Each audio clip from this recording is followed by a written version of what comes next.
All right, welcome to the Steven F Udvar-Hazy Museum in Dulles, Virginia. And I'm walking in right now, and this is what I'm seeing. So there's lots and lots and lots of things to see around here. Got a B-29. There's a Concorde over there somewhere, and then a Corsair. And then here on this side is the jet area. There's a bunch of engines and things down in this area. And of course down in here where everybody's overlooking is the SR-71 Blackbird. And then back behind it is an interesting little Goblin. And then back behind that is the space hangar. You walk through those doors. And in addition to that, over here, you see these doorways over here. From time to time, the Smithsonian Institute will host an open house of the restoration hangar. Now, I can show you some of the restoration hangar, like what you can see for the general public, but these open houses are amazing, where you can go in and talk to the people who do the restorations of the airplanes. It's awesome. They're just a wealth of information, and they're happy to share it with you. I had a discussion with a guy for half an hour about paint, maybe 45 minutes. It was a long time just talking about paint. And then there's the nice ladies in the linen closet that you can talk about different types of linen coverings on airplanes and stuff too. So lots of really cool stuff. So the lighting isn't great right now, but that's okay because there is one example that I am here to see. It's hanging, so I don't get all of the best shots, but I get a pretty unique angle. Let's see if I can get it in here. Yeah, there is a P-26 Peashooter, and in fact, one with a very similar color scheme to the one that I'm building right now. Let me show you. Hanging from the ceiling, we've got all sorts of great details that we can already see. Like, for example, that wing fairing or wheel fairing. That is something that is not on the model. We do have pull lines that you can visibly see on the rudder. The elevator does not have any pull lines, but it is metal. You can see that. And then zooming a little bit closer, you can see that we've got a nice trim tab. And then down along the belly with the numbers that were visible there, with the U.S. Army. And then the rack for droppable bombs, little droppable bombs, and then all of the fairing stuff, all the wires. You can see all these flat wires. And what's interesting is that the model, when you build it, you in fact build the two wires, flying wires, landing wires, whatever, on the front, but then there's just one on the rear instead of two. So that's interesting. And then you've got javelins, of course. But then it's the same on the rear. And then you've got landing wires, definitely landing wires between the two landing gear. And note the fairings. The fairings on the landing wires right there. Those are not modeled either. So interesting to note. Another fun detail we're seeing on the bottom here is it looks like a little oil cooler maybe, and then there's a little bump here, and then some louvers. So these are little detail things that you can try to play with, 3D prints or pieces of foam, little things. But note that they are not symmetrical here. You've got on the right where they're all the same length, and then on the left they're not. So interesting stuff to observe when you're at a museum. Little details like that.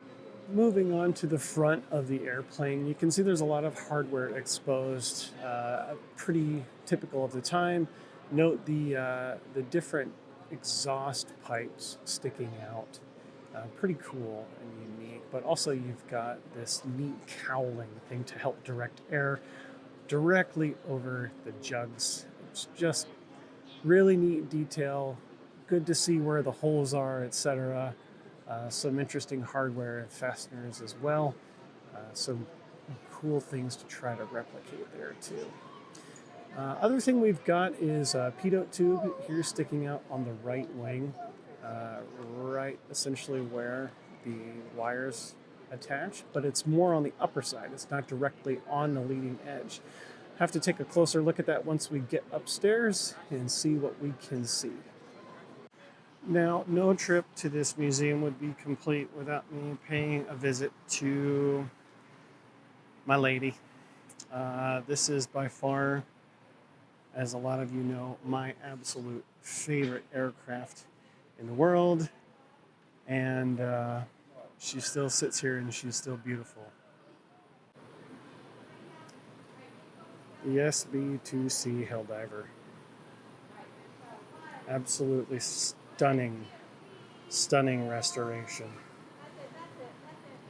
Great detail all up in the folding wing, split flaps, cables, hydraulic system, even the airfoil profile, the radar. And this is a -5 model, so the windows will be a little bit different, but you can see how big the sliding glass canopy is, and that turtle deck, which raises up and lowers down hydraulically. Just an absolutely massive plane. Got rocket mounts right up front. Nice details of those, as well as all the panels and rivet marks. And you can see all the little waves and things in the metal. You can see the fabric-covered ailerons. Pattern there, inspection panels and everything. Lights, antennas, everything. Just an absolutely breathtaking ship. One day. You'll be built one day. Welcome to Space Shuttle Discovery. Sitting here on the ground, it's a lot bigger than it sometimes seems, and a lot of people don't realize that it's not metal on the outside. It's canvas. Kind of interesting. This material, it's stressed and treated. It's pretty cool. And then all the millions of heat tiles. Absolutely fantastic. Really cool stuff.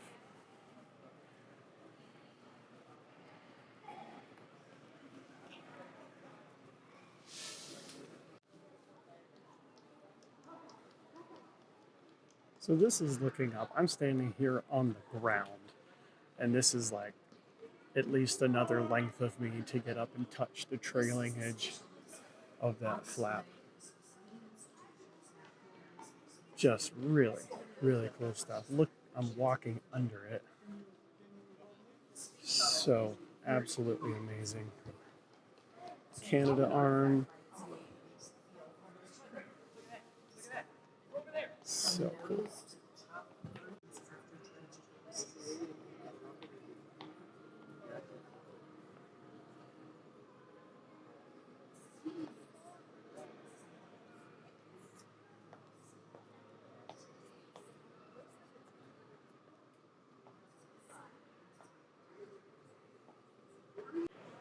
So in addition to the other space stuff, we've got some really cool artifacts here. So this is just a boilerplate of the command module, the Apollo command module, but this is the actual flotation collar. Flotation collar attached to this command module trainer is the actual unit deployed during recovery of Apollo 11, and same with the flotation bags. Really cool stuff. Here is the restoration hangar that you can overlook, and we've got a Stuka down here. No, maybe that's an IL-2. Maybe IL-2, yeah. And then we've got flak bait, still under restoration back there. Looks like we've got another World War I model over there, and this down here, whatever that is. Some other stuff over there. So yeah, This is the restoration hangar, and then there's the paint booth over there, and linen closet, wood shop, machine shop. Just so cool to see all of this stuff. Very, very neat.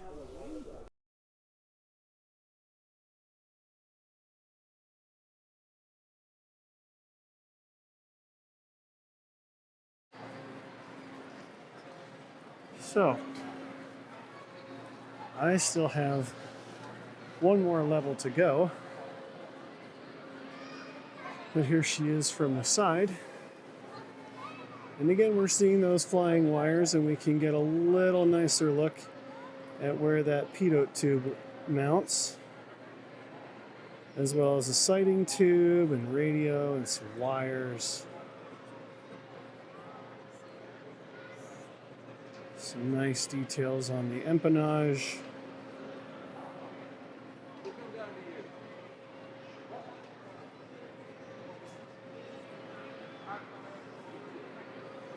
Very, very neat. Got more louver detail right there that we can see is where it looks like an air intake. I'm assuming that's what that grill is for. See if I can zoom in a little bit more right there. That. Pretty cool. Pretty cool. So here's the placard. Here's the Peashooter. Love it. So going a little head on here, we can see a number of interesting details. First and foremost, it's nice and slick all the way through the cylinders. No major gaps in there between the engine and the firewall. So that's something of note. Also, we've got the sighting tube moving a little to the side. You can see it. It's directly in the center of the windscreen, in front of the windscreen as well. So that's interesting too. It's not off to the side or anything like that. Very neat. All right, so one thing my buddy Carl just pointed out right here, that tube sticking out. There's one on the other side. That's the gun barrels. So that's where the guns were mounted on those side cheeks and then timed to fire through the propeller arc. Interesting, interesting, interesting detail. Something worth noting for sure. So walking along here in the museum, I think it's worth showing you guys. I don't think a lot of people realize how big the F-14 is. Let me turn the camera around and just sort of give you some perspective. So here is a helicopter hanging from the ceiling, and those are people down there. And this is the F-14. But it goes all the way over here. And that's what the wings retracted, right? We've got just so many people giving perspective of how huge this airplane is. Just so big. So here we are at this end. It's got jets and helicopters and stuff, and then just going all the way down, just airplanes everywhere, hanging from the ceiling, on the floor, packed in tight. So many cool things to see. You know, I've seen this place more crowded than this. I bet. I bet. Lastly, we've got the top-down perspective. This is just positioned so well to get so many amazing details on this aircraft. Again, more of the louvers that are on the front, and some detail around the canopy, like even the screw positions, things like that, combing, and then a number that's on the spine as well as the tail. And then you get a feel for the airplane itself and how much character it has. Even though it's skinned in metal, it's got all these waves and imperfections and things like that. So that's why I like things to not be as smooth as glass, because this perspective, look at this, look at all of those wrinkles. That's real aviation. That's real stuff. Man. How cool. And then looking again at these terminations, it's clear that they terminate inside the wing and then inside the fuselage, not on the exterior. But we're going to have to do something a little bit different on our model. But we still have javelins, so I'm going to try to reproduce those. So really cool stuff just to really get a feel for this model. It's going to be so much fun.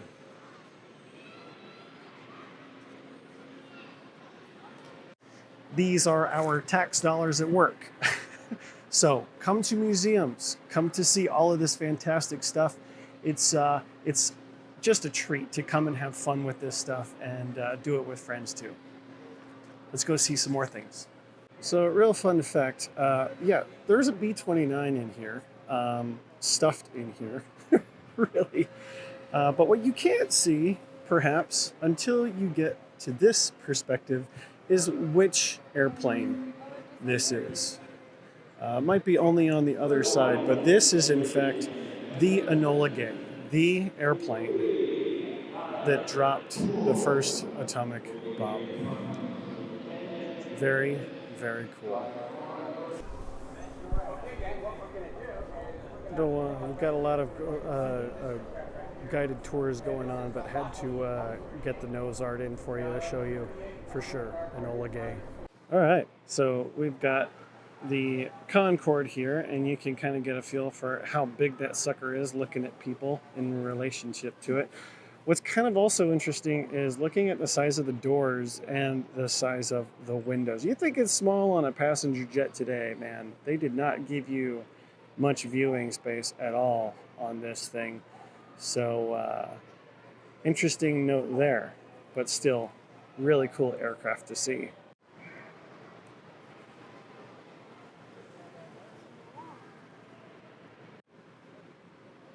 We also have the Virgin Atlantic Global Flyer. How cool is that? Just hanging there, looking perfect, pristine, lovely. Ever think about crossing the Atlantic in a balloon? Well, that's what those folks did. 1978. That's crazy.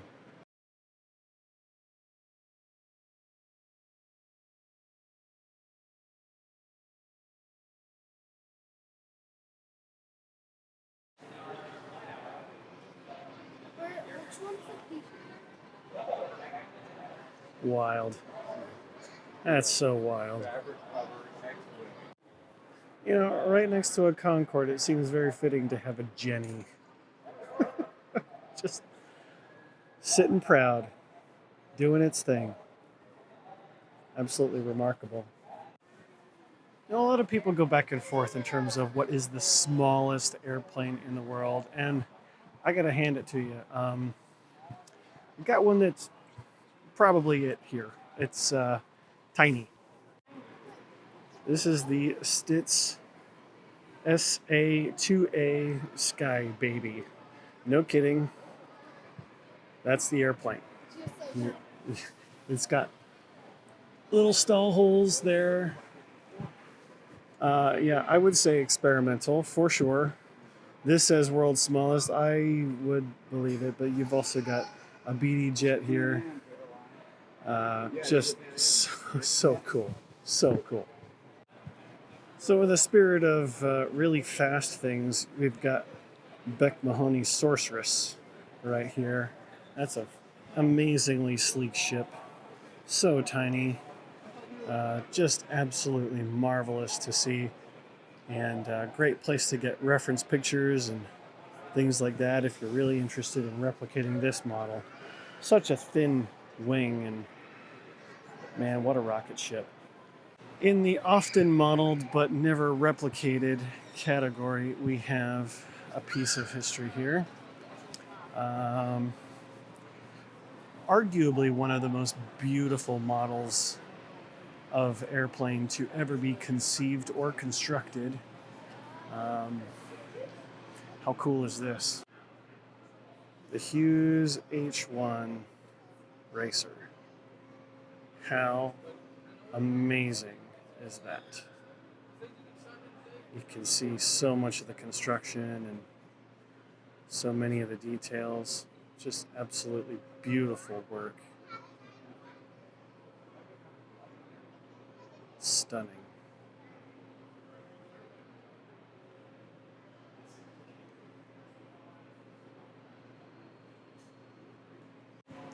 So over here you can see the wing segment.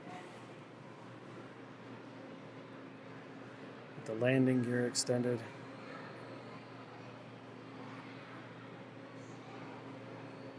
What a beautiful piece of history. How could you not love this airplane?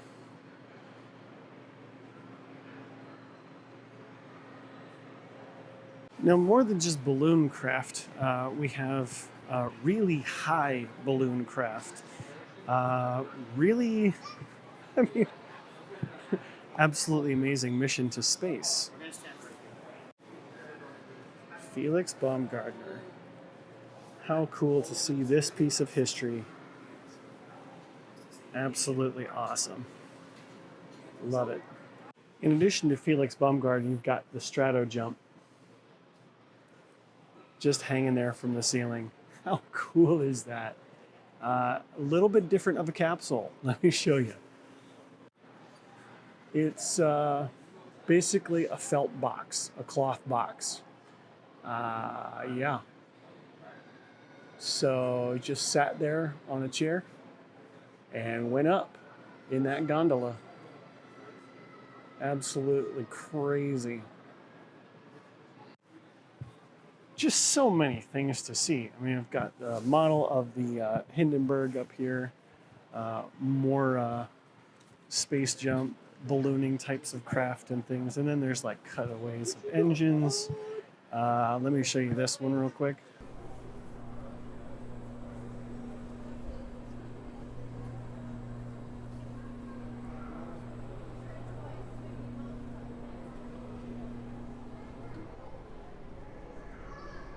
Okay, so I'm sitting here staring at the AeroVironment ERAST Pathfinder. It's the solar powered airplane with a person inside it, right? I just realized how the control surfaces operate. All right, so looking up at the wing from the underside, the yellow bit, that little tiny sliver is the control surface. But when you get really close, you can see that it's just a standard size RC servo with short linkage and a whole bunch of them on each control. Like that one control surface held by one servo, keeping it down, and then that control surface has multiples. Look at that. Absolutely wild. So, I mean, that's just crazy to me. Crazy. Yeah. I mean, I guess that makes sense. It's lighter to have wires and electronics controlling this on a solar-powered airplane than to have like a cabling system. Bonkers. Bonkers. Coming up on what section my wife really thinks is cool, the World War I section. Whole bunch of really awesome planes in that section. But this airplane in particular is fairly interesting for a number of engineering reasons. Let me show you why. So first, what's really cool is you've got all of these wood arches and things that hold everything together. But what's really kind of cool is the wheel design. Like a variation on a bicycle, right? But then when you look at the back and you see that it was holding a tire, right? There's a piece of rubber there. And I mean, this thing is pretty dilapidated, but you can see all of the wires and the struts and flying surfaces, and even looking at the airfoil profile, like clearly there's a lot of really interesting stuff going into this. And then look at the propeller. Absolutely wild. And then these little tiny rudder fin things on the rear. It just, the imagination here, along with the engineering and all the gears and getting the control surfaces to work, so clever. I'm not going to pretend that I remember what this airplane is called. It is Olmsted Pusher, 1912. So yeah, something quite out of the imagination. Oh, we all love a Stearman, don't we? Such a great, great airplane. One of the benefits of museums like this is you get some interesting subjects, but also some really clever ways to present those subjects.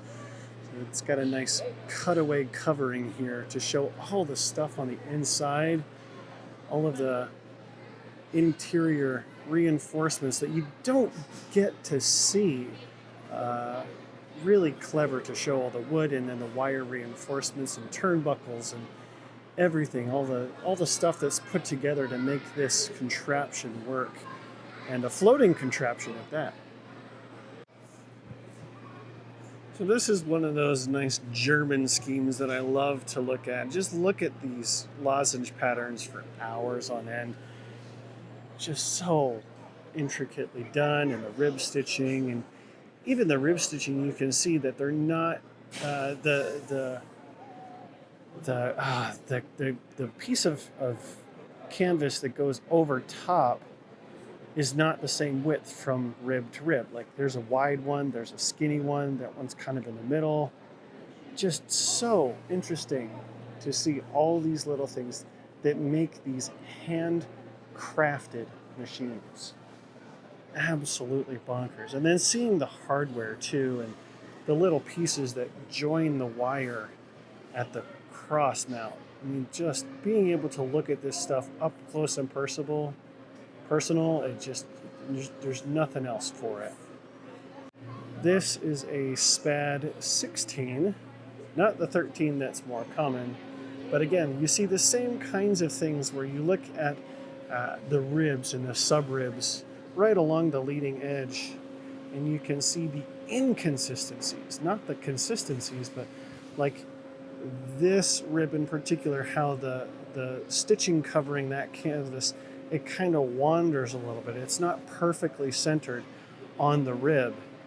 And those kinds of imperfections you don't see in model aircraft as much. Everybody tries to make it absolutely perfect. But I'm telling you guys, making your models a work of art involves your human error factor every time. And even looking up at these louvers.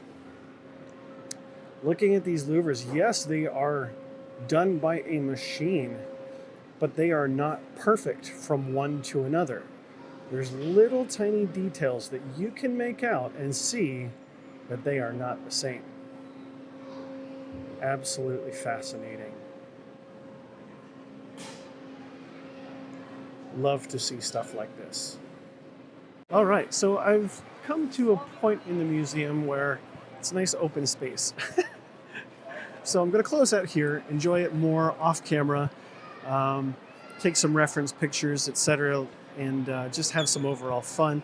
But I wanted to give you guys a little taste of what's here in Dulles, Virginia.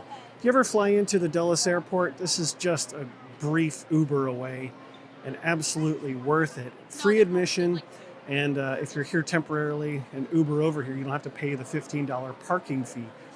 But absolutely worth your look. And I haven't even really scratched the surface.